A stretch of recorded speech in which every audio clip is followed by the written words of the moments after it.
vou ler um versículo, querido. É um versículo e daqui vou tirar algumas lições. Então, você pode deixar a sua Bíblia aberta, se você quiser, trabalhando com ela para frente ou para trás. Nós vamos aprender algumas lições desse texto. Diz assim, Salmos 32, 9: Não sejais como o cavalo, nem como a mula. Não sei se o teu está escrito burro ou está escrito mula, mas a versão original é mula. O mais original é mula. É interessante que a gente acha que é tudo a mesma coisa. Jumento, burro, mula, mulo. A gente acha que é a mesma coisa, mas se você perguntar para um veterinário, ele vai te dizer que não é a mesma coisa. E a versão original nos diz que você não pode ser como o cavalo ou a mula, que não tem entendimento, cuja boca precisa de cabresto e freio, para que se não atirem a ti. Até aqui fala sobre dois animais. Um é o cavalo e o outro é a mula. O cavalo é um animal bonito e não vou falar sobre ele. O cavalo é um animal forte. E aquela crina do cavalo? As mulheres compram shampoo. Daqui é shampoo de cavalo, porque vai deixar o cabelo igual. Os homens compram, que daqui é vitamina de cavalo, porque eu quero ficar forte igual o cavalo. O cavalo é um animal de guerra. É lindo o cavalo. Quero falar da mula hoje para vocês. A Bíblia fala sobre mula. E se você tiver curiosidade, depois você pode abrir em Números capítulo 22, no versículo 21 ali em diante, você vai ver a primeira história de mula ali na Bíblia. É muito interessante. Você lembra dessa história? Existe um profeta chamado Balaão. E ele foi agora convidado para que ele vá profetizar em Moabe. Mas Deus fala assim para ele. Preste bem atenção, Balaão. Se esses homens, esses príncipes de Moabe, vierem até você e o convidarem para ir lá, você profetiza. No versículo seguinte, a Bíblia fala que Balaão já fez a sua mula e foi. Os homens não vieram. Por isso Deus o impediu para que fosse até lá. Balaão está montado na sua mula e Deus manda um anjo com uma espada na mão. Acho tremendo esses detalhes. Um anjo com uma espada na mão. E aí a Bíblia fala que Balaão não viu o anjo, mas a mula viu. Por isso a mula faz e vira e troca de caminho. Beleza? Depois, mais à frente, a Bíblia fala que a mula começou a andar por um caminho que tinham vinhas. E era bem apertadinho. E quem apareceu? O anjo com a espada na mão. Por aqui você não passa. Balaão não viu. Não conseguiu ver o anjo, mas a mula viu. Por isso a mula apertou o pé de Balaão, gente. Tinha duas paredes, diz a Bíblia, aperta o pé de Balaão. O que Balaão faz? Pela segunda vez ele bate na mula. Quando a mula vira de caminho, a primeira vez ele já bate nela. Na segunda vez agora ele bate na mula. Está me desobedecendo. E agora a Bíblia fala que a mula entra num caminho onde só dá para passar a mula. Quem aparece? O anjo com a espada na mão. A mula vê o anjo, Balaão não. Por isso a mula deita, não tem como fazer a volta, a mula deita. E Balaão olha para a mula, vamos, anda! E ele pega e bate pela terceira vez. E o que acontece? A palavra de Deus me diz que o Senhor colocou palavras na boca da mula. Está assim no texto. O Senhor colocou palavras na boca da mula e a mula falou. A mula falou, por que você está me batendo? A vida inteira eu trabalhei para você, você não percebeu que aconteceu alguma coisa de estranho? Gente, agora eu não sei o que é mais estranho nessa história, se é a mula falar ou o Balaão conversar com a mula. Porque ele conversa com a mula agora. Ele olha para a mula e fala assim, você está me fazendo de bobo. E a Bíblia fala que os olhos de Balaão se abrem e ele consegue ver o anjo fala assim, até que enfim. Eu tenho ordens de Deus que se você passasse por mim, eu teria que te matar. E vou ser bem sincero, viu Balaão? Eu mataria você e não mataria a mula, porque a mula me viu. Eu aprendo que Deus gosta de mula, gente. Sabe onde? Também lá em 2 Samuel, capítulo 18, o versículo 9 em diante, você vai ver a história de um homem chamado Absalão. Lembra? Filho de Davi. Esse homem ele se rebela contra Davi. Davi tem que sair de Jerusalém. Ele sai, agora ele vai morar em outro lugar. Absalão está reinando. E agora Absalão tenta procurar o exército do pai para acabar com eles. E ele entra numa floresta, num bosque pequeno. Agora Joabe, que é o comandante de Davi, fala para Davi assim, esse é o momento, rei. Ele está num bosque pequeno. Vamos cercá-los e vamos matá-los. E a Bíblia fala que essa foi uma grande batalha e que Absalão está montado numa mula. E ele começa a fugir do inimigo, ele olhando para trás, e ele passa numa árvore baixa, com os galhos compridos assim, e ele fica preso assim, ó, com o pescoço, com o cabelo nessa árvore, e a mula vai embora, e depois Joabe mata Absalão, mas a mula escapa. Deus gosta de mula, que mistério é esse? Deus gosta de mula, você vai entender isso. Muitas vezes nós temos atitude de mula, mas Deus gosta da mula. Mais para frente, Jesus vai chegar em Jerusalém e está montado num jumento. Não é uma mula, mas é um quadrúpede. Então, a primeira coisa que eu quero que você entenda, a história da mula. A mula, gente, é um animal que ele é considerado uma anomalia. Ele não é normal. Um dia, o jumento, casado com a jumentinha. Esse era o casal que Deus fez. Ele olhou do lado, ele viu do outro lado da cerca, sabe quem? A égua, que era casada com o cavalo. O jumento deseja a égua, ele pula a cerca e agora ele cruza com a égua e nasce a mula. É assim que nasce a mula. É o cruzamento do jumento com a égua. Primeira coisa que eu apresento com a mula, ela não tem identidade. Você pergunta para a mula assim, quem que é o seu pai? Meu pai é o seu jumento. Tá, e a mãe, a jumentinha? Então, não, a mãe não. A mãe é a dona égua. Mas como isso? Está errado. Se o teu pai é o jumento, teoricamente a sua mãe tem que ser a jumentinha. Eu tenho certeza, minha mãe é a égua. Se a sua mãe é égua, então você confundiu o pai. O teu pai tem que ser o cavalo. Deveria, mas meu pai é o jumento. Então sua mãe é a jumenta. Não, minha mãe é a égua. Que meu pai... A mula não tem identidade. Ela não sabe quem ela é. Ela não pertence nem nessa família e nem essa outra família aqui. E hoje em dia, queridos, eu vejo muitas pessoas que não têm identidade. Estamos falando de identidade de gênero. Identidade, gênero. Estamos falando sobre... Eu vou contar uma história que aconteceu comigo, muito interessante. Eu sou missionário e eu não tenho um olerite. Qual que é o olerite do missionário? Eu não tenho um olerite. Por causa disso, eu não tenho muito crédito no cartão de crédito. Eles precisam, já tentei tudo quanto é maneira. Não, é só com olerite mesmo, é só com olerite. Já tentei tudo quanto é jeito. Aí um dia um amigo meu falou assim, não, você tem que falar com o gerente tal, de banco tal. Ele é meu amigo. Se você falar com ele, você vai ver que ele vai te dar crédito. Fala que é missionário, fala que é para comprar essas passagens que você faz. Porque eu perco muito ponto, sabe? É ruim que eu perco muito ponto no cartão de crédito, né? Por exemplo, essa viagem que eu estou fazendo para a Ásia, estão indo 5 pessoas. Eu poderia pontuar no cartão de crédito, mas eu não tenho crédito, tive que pagar no boleto. Mas enfim, eu tive lá com esse gerente e a primeira pergunta dele, Hudson, tranquilo, ele falou do trabalho, que lindo, eu vi as fotos, uma bênção. Hudson, vou fazer só umas perguntas, eu preciso saber a sua identidade financeira. Eu falei, como assim? Existe isso? Existe sim. Poucas palavras, tá bom? Quanto você ganha, quantos cartões você vai precisar, da onde vai. E eu comecei a responder. E meu crédito foi lá embaixo. Então, acho que a minha identidade financeira é humilde. Bem humilde. Você está entendendo? Tudo se fala de identidade hoje. E muitas vezes nós não sabemos quem somos. Quem é você? Hudson. Sou Hudson. Hudson Zanoni. Quiser botar o sobrenome? Hudson Zanoni.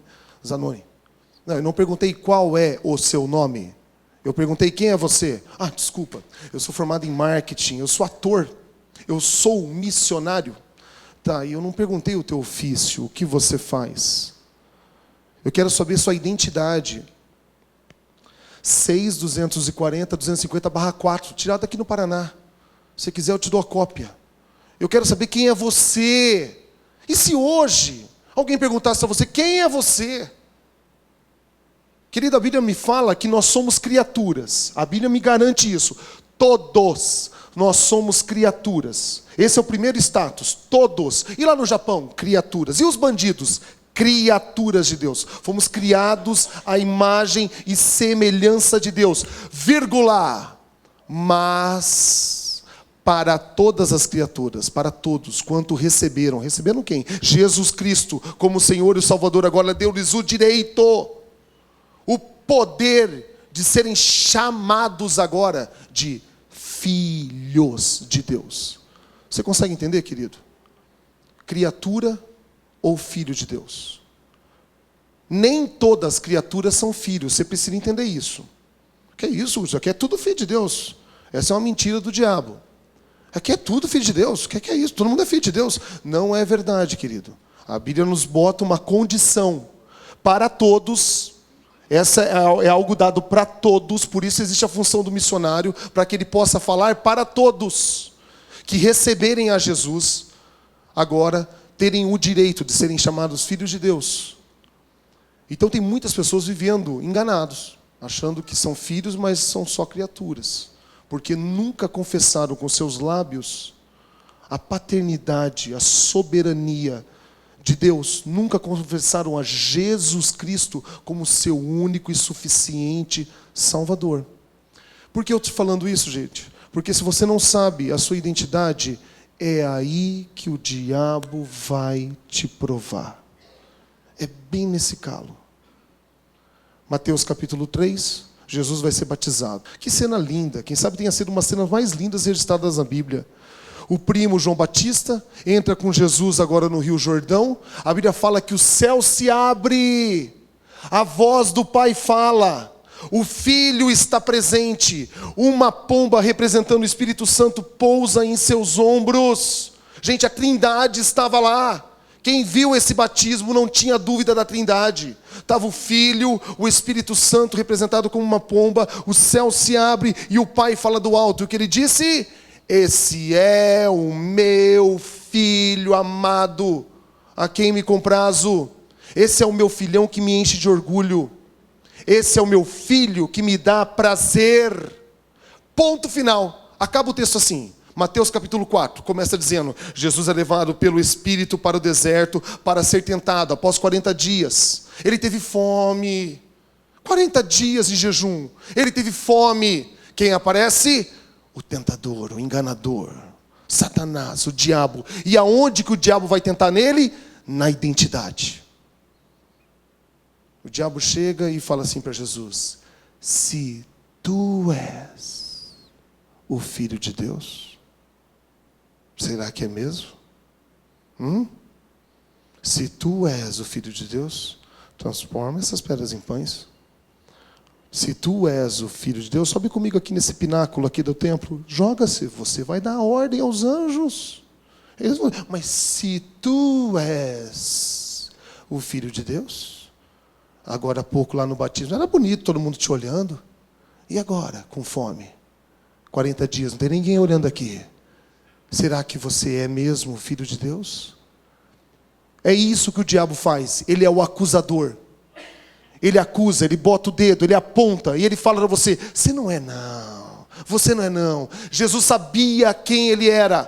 Por isso ele olha para o diabo e fala, arreda-te daqui, Satanás. Não tentará o Senhor teu Deus.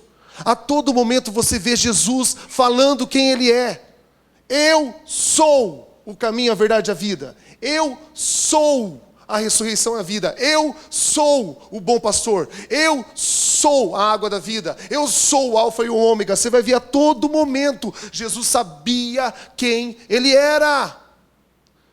Quando a gente lembra da história do filho pródigo, Lucas capítulo 15, você vai ver que o filho pródigo, ele pede todo o seu dinheiro, pede a sua herança antecipada, e agora ele vai viajar. Você lembra dessa história? Ele gasta todo o seu dinheiro com mulheres, com bebida, com jogos, e aí de repente ele está com fome, ele gastou todo o seu dinheiro, ele arruma um trabalho e começa a dar comida para os porcos, e ele tem vontade de comer as bolotas, a comida dada por porco, de tanta fome que ele está. Ele chegou num desespero, que ele está todo sujo, dando comida para os porcos, e o que ele pensa? Lá na casa do meu pai, os empregados comem bem. Tenho uma ideia, vou mandar uma carta para o meu pai. E sabe o que ele escreve na carta? Pai, vírgula, eu não tenho mais o direito de ser chamado seu filho. É isso que o diabo faz. Confunde a gente. Você fez tanta coisa errada, que agora você é bastardo. Tanta coisa errada que você não pode mais ser chamado de filho. Não pode mais, viu? Não pode. Manda uma carta para o pai e pede para ser chamado de funcionário, de empregado. A carta chega nas mãos do pai e de repente o filho chega na fazenda. E você lembra da história? Quando o pai vê o filho, ele abraça o filho, ele dá um beijo no filho e fala: dá um banho nesse menino. Bota uma roupa nova, eu quero um anel no seu dedo. Manda matar um novilho, porque hoje tem festa na fazenda. Vai ter churrasco hoje. Manda chamar todo mundo que toca, porque o meu filho estava perdido. Ele foi achado, ele estava morto, reviveu. Você é o meu filho. Querido, lembre-se disso. Se você não sabe quem você é, você vai ser tentado na sua identidade. É a primeira coisa que eu aprendo com a mula. Agora, sabe qual é a segunda coisa que eu aprendo com a mula? É que esse animal, por natureza, ele empaca. Já viu? Ele empaca. Maringá não tem mula andando aqui na cidade, né? Mas quem veio, né? Vim do interior. Rapaz, eu vim da fazenda, trabalhei na fazenda. Empaca mesmo. Quem já assistiu Mazzaropi sabe disso. Sempre tem um Mazzaropi puxando a mula para cá. E você puxa pela frente, ela faz... E aí você empurra atrás, ela dá coice. Eu empaco. E hoje em dia eu vejo muito crente mula. Mas não aqui. Estou chegando agora. É por onde eu passo. Muito crente mula. Crente que empaca. Vamos na igreja? Não sei se eu vou. Vamos lá, vai ser... Não sei. Vamos lá? Não, não. Vão, não vão? Não vou. Só se alguém mandar um WhatsApp para mim. Não, alguém vai ter que me ligar. Senão eu não vou. Não vou. Só se alguém passar para me dar carona. Mula! Empaca! Querido, pior do que ser o filho pródigo, preste atenção, é ser o irmão do filho pródigo. Leia o texto, Lucas capítulo 15. O irmão mais velho, todo certinho, está entrando agora na fazenda, depois de um dia de trabalho. Ele vem chegando e tudo mais. Ele ouve a música da festa que o pai está dando para o filho. Ele fala: o que está acontecendo aqui? É meu aniversário? Não estou sabendo? Não, não é seu aniversário, não. É que o seu irmão voltou para casa. Aquela traste. O meu irmão, problema, voltou para casa? E o que meu pai fez? Mandou dar um banho nele, botou uma roupa novinha. Deu um anel e colocou no dedo dele. Mandou matar um novilho. É um boi inteiro, mandou matar para ele. Chama meu pai, que eu não vou entrar. Chama meu pai, quero falar com ele. O pai se apresenta. Aí ele fala assim pro pai: pai, a vida inteira eu trabalhei para você. Você nunca matou um jumento, um cabrito para mim, um cabrito. Agora meu irmão fez, você mata um novilho. Não vou entrar. Entra, filho, o que é isso? Você é o mais velho, teoricamente você é o mais maduro, lembra? Vamos entrar? Não entro. Não entro. Entra, filho. Tudo que tenho é teu, o pai fala para ele. Tudo que tenho é teu, entra. Não entro. Filho, teu irmão, ele estava perdido, ele foi achado. E daí eu não entro. O que ele fez com você não tem perdão. Não tem perdão. Filho, teu irmão estava morto, ele reviveu. Entra. Não entro. Entro. Mula. Mula, pode rir porque é mula. E às vezes eu tenho me vigiado para não ter atitude de mula. Muitas vezes no ministério. Vamos fazer um acampamento? Vamos, mas tem que ser do meu jeito, viu, pastor? Eu já tenho tudo certo. Você tem experiência, muito tempo de experiência. Não, vai ser diferente. Como não vai ser diferente? Se for diferente, eu não vou. Que isso? Estou querendo ajudar. A pessoa não consegue, não vou também, não vou. Mula. Gente, eu vou contar umas coisas para vocês que eu vi isso longe daqui. Não é em Maringá. Fica tranquilo. É verdade, foi em outro lugar. Lá em São Paulo, eu fui numa igreja enorme em São Paulo. E aí estou lá pregando nessa igreja, e aí o pessoal quis me apresentar a igreja. Olha, tem uns ministérios dos skatistas. Eu falei: que massa, cara. Sério, né? Muita gente anda de skate aqui, ó. Ministério dos skatistas, ministério não sei de onde, das mulheres, jovens casais, ministério não sei do que, não sei o que. Eu falei: que massa. E o ministério pet. Eu falei: o que é ministério pet? É aquele negócio patchwork, né? Aqueles negócios de artesanato. Eu falo: não. É o ministério dos animaizinhos. Mas como é assim? Sabe o que é, Hudson? Tinha um pessoal aqui na igreja, que aqui em São Paulo é assim, é uma realidade diferente. O pessoal tem muito cachorro, sabe? Uns cachorrinhos bonitinhos, bem caro. E aí eles têm muito cachorrinho. E eles não estavam vindo na igreja porque não tinha onde deixar o cachorro. Aí nós fizemos um cantinho aqui na igreja. É o Ministério Pet. Eu falei, sério, como é que é? Não, o irmão chega com o cachorrinho, tem a jaulinha, tem ração, a gente gasta dinheiro com ração e tudo mais, e babá, não sei o quê. Aí eu fiquei pensando assim, uau, eu tenho que ter um Ministério Pet para poder vir para a igreja. Não tem nada contra os animaizinhos, gente. Fica bravo comigo não, tá bom? Eles são lindos, são fofinhos. Eu não tenho nada contra. Mas eu fico imaginando quanto se gasta no Ministério Pet. Quanto se gasta com a ração, com uma salinha, com ar-condicionado, com pessoas ali em volta, com várias casinhas bonitinhas, porque uma pessoa não quer ir na igreja porque não tem onde deixar o cachorro. Aí eu vi uma outra igreja, tá bom? Outra igreja, que eles desenvolveram um ministério na igreja, que era só para mandar mensagens de aniversário para a igreja. A igreja era muito grande, o pessoal começou a ficar chateado. Meu aniversário, o pastor não mandou um WhatsApp para mim. Não mandou. Vou desfiar. Vou desfiar. Não vou mais. Estou te falando. Porque para alguns ele manda, que eu já fiquei sabendo. Agora para mim ele não mandou. Tiveram que fazer um cadastro na igreja e botaram uma pessoa. Tiveram que pagar para uma pessoa para ficar na frente do computador, que não é o pastor, e ficar na frente do computador e ficar mandando mensagenzinha para 2.000, 3.000 membros. É o ano inteiro montando mensagem, porque senão a pessoa empaca. Não vou mais na igreja porque não mandaram mensagem. Custa, gente, mandar um bom dia, Deus abençoe. Sabe? Uma semana de vitória. Querido, desculpa, eu estou falando com crentes maduros. É crente que empaca. Empaca, não empaca mais não, gente. Não empaca não. Não empaca. Às vezes aí, marido, esposa, pai, mãe, filho, essa mensagem você nunca mais vai esquecer, eu tenho certeza disso. E aí quando começar a vir, está chovendo, fala, ô mula, pode falar. Pode falar, porque daí é da família, vocês podem falar, entendeu? Ei, mula. Ai, tá bom, eu vou. Para pensar, gente. Muitas vezes empacamos por coisas pequenas. Nós atrasamos a obra do Senhor, atrasamos a obra missionária muitas vezes. Uma vez eu fiz uma campanha numa igreja, e foi lá no sertão, num trabalho que vocês conhecem, e era uma campanha para levantar uma igreja lá no sertão, lá no Rio Grande do Norte. E aí nós fizemos a campanha de arrecadação e nós conseguimos levantar o valor integral nessa igreja para levantar o dinheiro. Eu fiquei tão feliz, eu peguei e mandei mensagem para o missionário. Eu falei, irmão, conseguimos. Ele falou, aleluia, chora de lá, chora de cá, glória a Deus. Beleza. Aí daqui a pouco passou uma semana, e aí ele mandou mensagem a mim, Hudson, e o pessoal manda quando esse dinheiro? A gente tem pressa. A gente tem pressa, a obra missionária tem pressa. Tem pressa, de quem tem fome tem pressa. Quem precisa viajar tem pressa, tem que ser agora, antes que o pai morra. Tem que ser já. O pessoal não tem onde se encontrar, está chovendo. Precisa construir igreja. Uma semana eu falei, cara, eu vou falar com o pessoal. Irmãos, não esqueçam, que é isso, Hudson, jamais. Está tudo certo, a gente vai mandar. Aí eu fiquei tranquilo.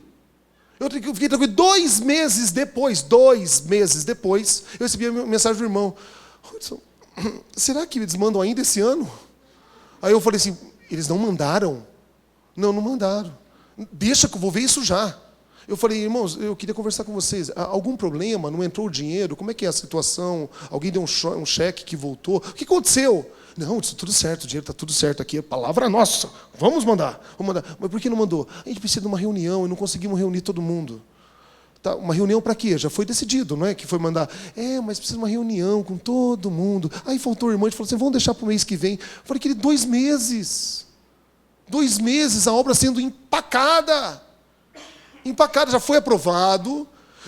Estamos em paz. Isso é de Deus? É de Deus. Dá um clique, é no celular, dá para fazer. Dá para fazer no celular. Transfere esse dinheiro. Manda. Não, precisa todo mundo reunir, vão ter que bater uma foto, assinatura de todo mundo. Enquanto isso, a obra está parada. Não empaque a obra. Querido, nunca mais seja uma mula, tá bom? E eu vejo a terceira coisa que eu aprendo com a mula. Terceira coisa. A mula, gente, agora também é genética, tá? A mula, como ela é uma anomalia, a mula ela é estéril. Depois joga no Google lá, você vai ver. Por que a mula não pode ter mulinhas? Porque ela é estéril. Ela é uma anomalia, é um cruzamento que não era programado. Por isso ela é estéril. A mula não dá filhotes, não dá uma cria. A mula não dá filhos. A mula não dá frutos. E eu vejo muita gente hoje em dia vivendo nessa vida de forma estéril. E quando eu falo estéril, eu não estou falando na origem da sua palavra. Mas eu estou falando na origem da palavra, quando eu quero dizer, é de dar frutos espirituais, de dar filhos espirituais, de deixar um legado, uma história nessa terra. São pessoas que passam por nossa vida de forma desapercebida. São pessoas que a gente nem sabe se é crente, se não é. Sabe, não tem nem sal nem açúcar. Fala assim, meio sossa. É o morno que vai ser vomitado. Gente, são pessoas que não deixam nenhuma história ser contada. Eu vou contar uma história para vocês. Eu entrei na faculdade de marketing. E aí no primeiro dia da aula, o professor faltou. Primeiro dia. E aí entrou uma secretária lá, gente do céu, que vergonha, o professor faltou. Mas, gente, vamos aproveitar esse tempo para a gente se conhecer, é uma aulinha só, é uma aula, vamos lá. Nome, vamos falar, nome de todo mundo. Fulano. 40 alunos, todo mundo falou o nome. Tá bom, vamos lá. Ela não sabia o que fazer, aquela mulher. Tinha que enrolar uma aula inteira. Tá, vamos falar da idade? Da idade? Quantos aqui tem tanto? Falou da idade. Tá bom, agora vamos ver. Quem é solteiro, levanta a mão. Aí o pessoal viu. Quem é corintiano, palmeirense, São Paulino? E foi fazendo um monte de pergunta. E de repente ela falou assim, eu tenho mais uma pergunta. Vamos falar de religião? De religião. Quem aqui é católico? Aí falou assim, quem é católico? Praticante. Porque tem os não praticantes. Tá bom, quem aqui é espírita? Tem alguém aqui que é do candomblé? Ela foi perguntando. E o pessoal foi levantando a mão. E foi levantando a mão. E foi levantando a mão. E depois no final ela falou assim, e tem algum evangélico? Eu estava esperando. Tem algum evangélico? E eu olhei do lado, só eu levantei a mão. Mas eu mantive. E aí começou atrás na sala, começaram a falar, amém, irmão. Paz do Senhor, irmão. Eu olhei para trás e falei, paz do Senhor, irmão. E eu fiquei com a mão levantada, eu não tive vergonha. Mas levantei a mão. Falei, uau, que campo missionário, minha sala. E aí acontece, teve uma outra ocasião, um professor, meses depois, o professor estava doente, lutando contra o câncer. Aí entrou a mesma secretária e falou, irmãos, o professor que está aqui, irmãos não, né? Irmão é papo de crente, né? Alunos. O professor está lutando contra o câncer, nós vamos fazer uma reza, uma prece. Alguém quer fazer uma prece? Todo mundo baixou a cabeça. Alguém quer fazer uma oração? Eu falei, eu quero fazer uma oração. Aí eu fui lá na frente e falei, vamos ficar de pé. Todo mundo ficou de pé. Fecha o olho, a gente fecha o olho para prestar atenção. É por isso que a gente fecha o olho. Aí eu olhei e falei assim, no final dessa oração, se você concordar, você vai dizer amém, que significa que assim seja. Aí você está concordando nessa oração. O que nós estamos fazendo aqui, nós estamos ligando no céu. Eu orei naquele momento, e aí eu falei, em nome de Jesus, amém. Aí todo mundo falou, amém. E sentei. Aí depois tinha programação de teatro, eu ia lá convidar o pessoal. Eu falei, pessoal, vai ter teatro. Aqueles teatros de Jesus? Aqueles de Jesus.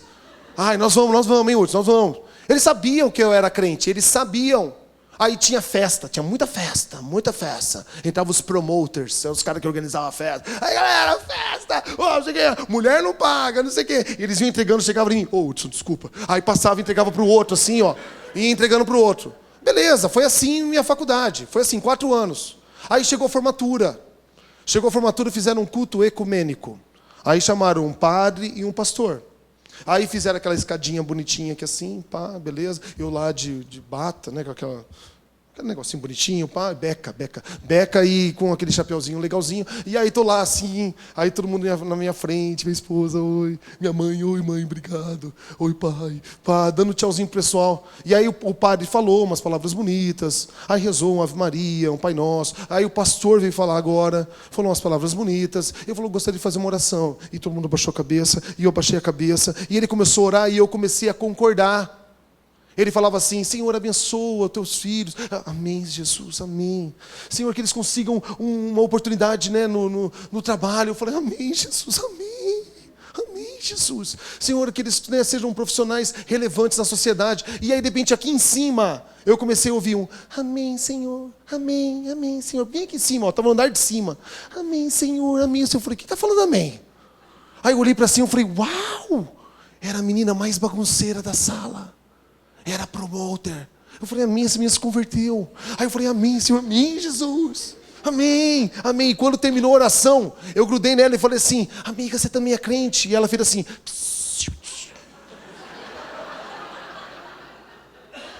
É engraçado, não é? É muito engraçado. Mas é vergonhoso. A menina conseguiu passar 4 anos como espiã. Ninguém sabia. Ninguém sabia que ela era crente. O que ela deixou? Nada. Nada. Passou de forma estéril. Estéril. Sem dar filhos, sem dar frutos naquela faculdade. E eu lembro de uma passagem, quando Jesus está com fome, ele estava saindo de Betânia, e aí de repente ele vê uma figueira, a árvore do figo, uma figueira.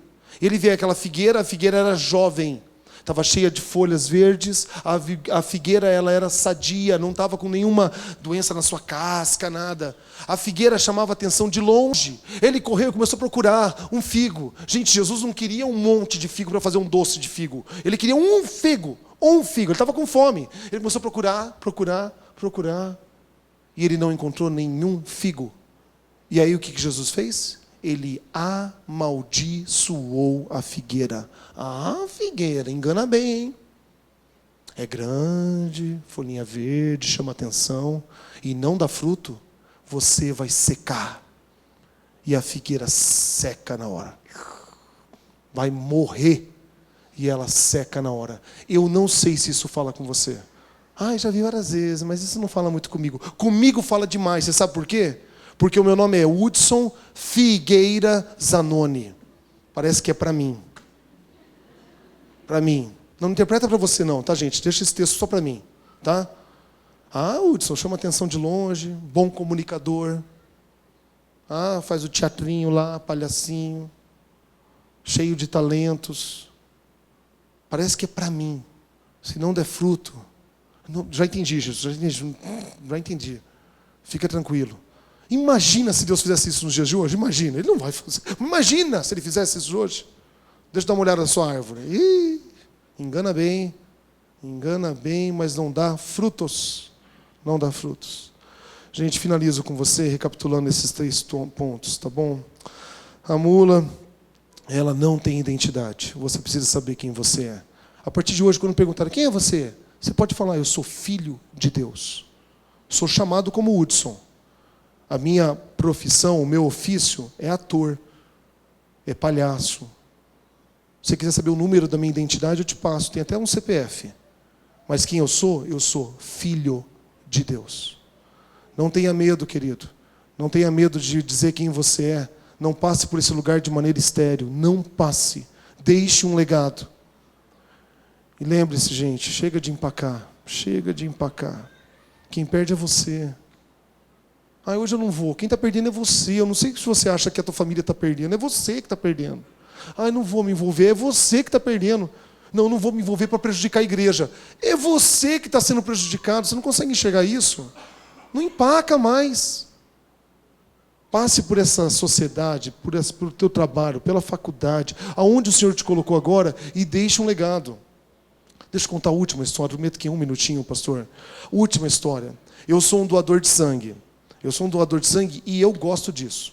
Falei a vocês, eu gosto do caos. Eu gosto de doar sangue. Eu gosto. Tem gente que não gosta, tem gente que chora, tem gente eu não quero. Eu gosto de doar sangue. Eu gosto tanto que o meu nome está registrado no banco de sangue. A cada 3, 4 meses eu recebo um WhatsApp. Hudson, está na hora de voltar. E eu volto. Os últimos anos agora eu tenho viajado para alguns países que às vezes por causa do país eu tenho que esperar 6 meses, 8 meses para doar sangue, porque são países que têm algumas doenças que não foram erradicadas. Mas eu sou um doador de sangue. É interessante que isso começou quando eu estava na escola missionária. Em 2097. Eu estava na Jocum, um dia chegou uma Kombi na Jocum, e aí eu estava lá em Curitiba, e de repente essa Kombi chegou um senhor, e sempre quando chegava a Kombi, geralmente chegava comida. Sabe, era doação de coisas que estavam chegando, eu sempre era o primeiro a receber. Chegava a Kombi, gente, chegou a Kombi! Aí a gente descia assim, pois não, negócio é o seguinte, rapaz. Uma senhora da nossa igreja, ela está precisando de doação de sangue. Já que tem bastante missionário aqui, vocês não querem ir lá? O que eu imaginei na hora? Eu não vou, não. Eu não vou. Não sei, hein? Tem tanta coisa para fazer aqui. Não vou sair daqui não, para furar minha... Não vou, nunca tinha doado sangue. Ah, vamos lá, gente, não vou, ninguém queria ir. Vamos, gente, por favor, é a senhora que está precisando, não sou eu, não. Já é bem velhinha, já, né, se fosse novo, né? Ai, misericórdia, é pensamento meu, não é seu, não, é meu, só eu que penso dessa maneira. Aí eu fiquei pensando assim, não vou, empacando, mula. De repente ele falou assim, gente, depois de doar sangue tem um lanchinho que eles dão. Aquilo ganhou meu coração. Um jovem pecador. Olhei, como é que é esse lanchinho aí? Verdade, né, gente? Você sabe disso. Depois do sangue você recebe um lanchinho, pão, presunto e queijo. Tinha até sonho de valsa, suco. Eu estava em missões. Não tinha presunto e queijo em missões. Era pão e margarina. Sonho de valsa. Eu não lembro a última vez que eu tinha visto um sonho de valsa. Eu falei, vamos lá. E eu doei sangue para poder comer o lanchinho. E eu gostei de ter doado sangue. E do lanchinho também. E depois que eu voltei de lá, me tornei um doador frequente. E aí eu recebi uma mensagem no celular e eu falei lá em casa. Eu falei, amor, eu estou indo doar sangue aqui, no banco de sangue, lá no HC. E ela falou assim, é legal. E quem ouviu? O meu filho, o Kalel. O Kalel, na época, tinha uns 6 anos. Estava começando a entender as coisas. Aí ele falou assim, pai, o que você vai fazer? Eu vou doar sangue. Imagina uma criança, gente. Como é que é isso? Não, filho, é assim, tá vendo aqui essas veias grandes? Eles vão colocar uma agulha bem grossa, vai sair por um canudinho assim, ó, sabe, numa mangueirinha, e vai encher o sangue aqui, vai ficar numa bolsinha, vão colocar numa geladeira. Quando alguém precisar de um sangue que seja compatível com o meu, ele pode receber. Eu posso salvar uma vida. Ele falou, posso doar também? Aí eu falei, não, filho, você é pequeno, você não tem o peso e você não tem idade ainda. Deixa eu ir junto, pai, deixa eu ir junto. Eu falei, não, filho, que eles furam, sabe, sai sangue, é sangue. Eu quero ver.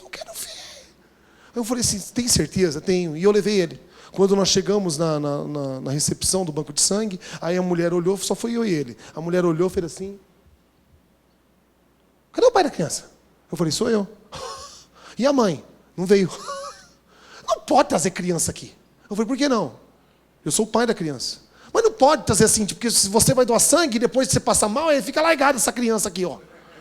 Aí eu falei assim, não, fica tranquila, querido, eu sou um doador, assim, frequente. Mas não pode trazer, não pode entrar, não pode, sei o quê. Aí eu percebi que o Kalel começou a ficar assustado, 6 anos, ele olhou assim, ó, ele apertou minha mão, aí eu entrei para dentro do balcão, falei assim, ó, querida, vem cá, sabe o que eu estou fazendo? Eu estou ensinando um futuro doador, você está entendendo? Vocês mandaram uma mensagenzinha para mim, falou que o estoque do banco estava baixo. Ele vai ser futuro doador. Aí ela falou assim, eu não tinha pensado desse jeito.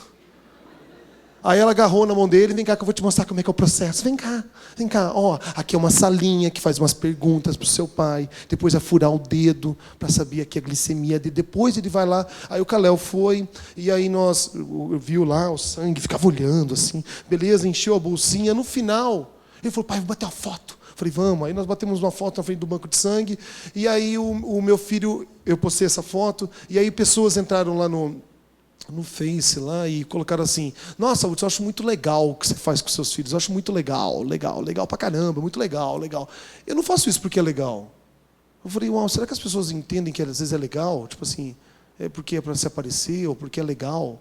É porque dá curtir, dá status, dá coraçãozinho? Eu falei, eu vou botar assim, olha, isso é mais do que legal, isso é legado. Por que eu botei isso, gente? Um monte de gente começou a mandar WhatsApp para mim. Olha, Deus usou a sua vida para falar comigo.